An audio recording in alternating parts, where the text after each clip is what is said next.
So, hi everyone, this is my presentation on my passion project, which is going to be Tim Burton.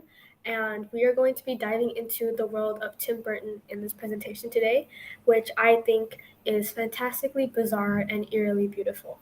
So, if you guys aren't familiar with who Tim Burton is, this is what he looks like. And I'm pretty sure that if I provide you some of the examples of the works he's done, I'm pretty sure the light bulb will switch on. So this is Tim Burton's work. And you can see here that I'm pretty sure you are going to be able to um, point out and recognize some of these works because Tim Burton is widely known for his artwork and his art style, mainly his claymation style, which is very gothic, which and dark and eerie, but in a very calm and peaceful way. And by gothic, I would mean like things that are very dark and very gloomy and not your standard type of animations that you would watch. That's what he's known for. And Tim Burton, many of the people I chose to talk about Tim Burton because I thought that his work was being very misrepresented by many people because his work tends to mainly fall into the category of horror, mainly sometimes because a lot of people, tend to see his works very that as things that are very scary and unorthodox. And so that's why, his work tends to fall into the category of horror. And I think that that's very misrepresented. And I think Tim Burton himself disagrees with me as well. Because according to BBC News, Tim Burton, on the 17th of October 2012, he made the claim that he has never even made a scary movie. And for regardless of everything I said before, if he had said this to me when I was a 13-year-old child watching his movies at a very young age with characters that look like this, and especially like her, I would have said, no, Mr. Tim Burton, you are a liar because you have given me countless amounts of nightmares that I cannot forget. But, however, as I've grown older and as I watch movies like The Corpse Bride, and when I was young, scenes like this would scare me. I used to have nightmares because of this scene, and this headless spider monster, which I am still kind of a little uncomfortable by.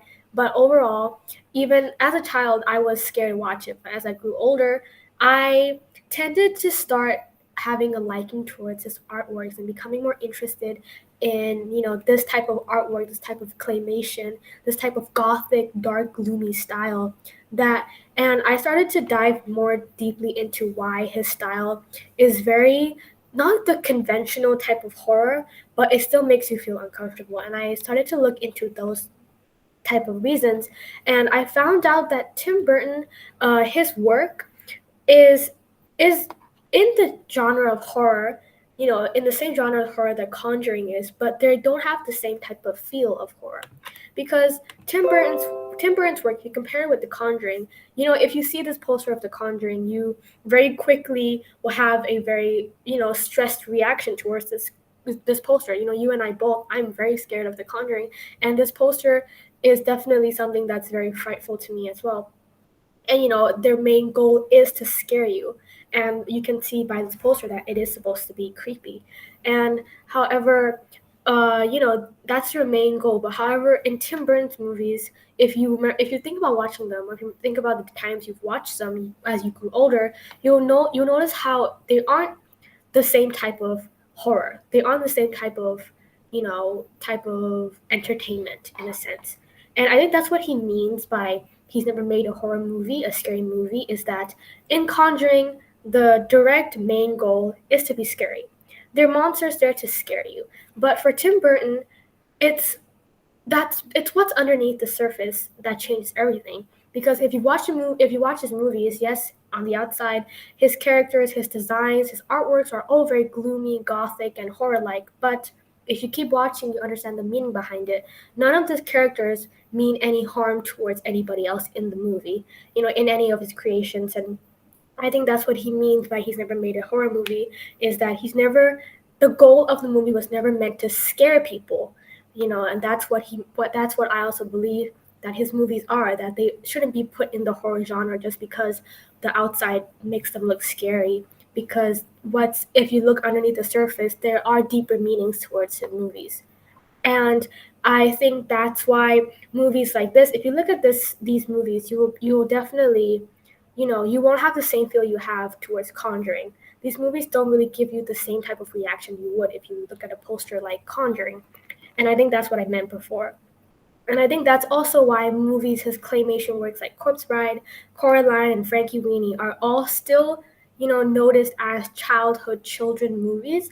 And, they're all still put in the category of children's movies. And children are still allowed to watch them because these movies, yes, they have a sense of creepiness, eeriness to them, but their main goal has never been to scare.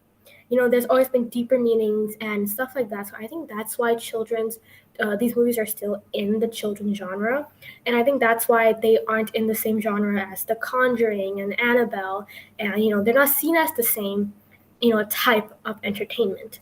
Even though some people would deem these two types of movies, Tim Burton movies and and The Conjuring, to both be horror movies. And however, even after all I've said, it's still noticeable that his characters are, not conventionally normal. They're out of the norm. They're in another reality in a sense. And I think that's what's really cool about his characters is that his characters, help you escape reality. And I think that's one aspect that was really interesting for me was because I've never really, chosen a movie other than Tim Burton's movies when I was in the mood to, escape reality and stuff like that. So I think that's why his movies are very, very popular amongst a lot of people. And I think that's why his movies have such an iconic staple, like iconic, um, you know, uh, staple in society now because his movies aren't normal and his movies aren't easily depicted and they aren't easily dissected and the meanings aren't that easy to see, and I think that's why his type of style is very iconic. So yeah, this is my presentation on Tim Burton. Thank you for watching, and yes.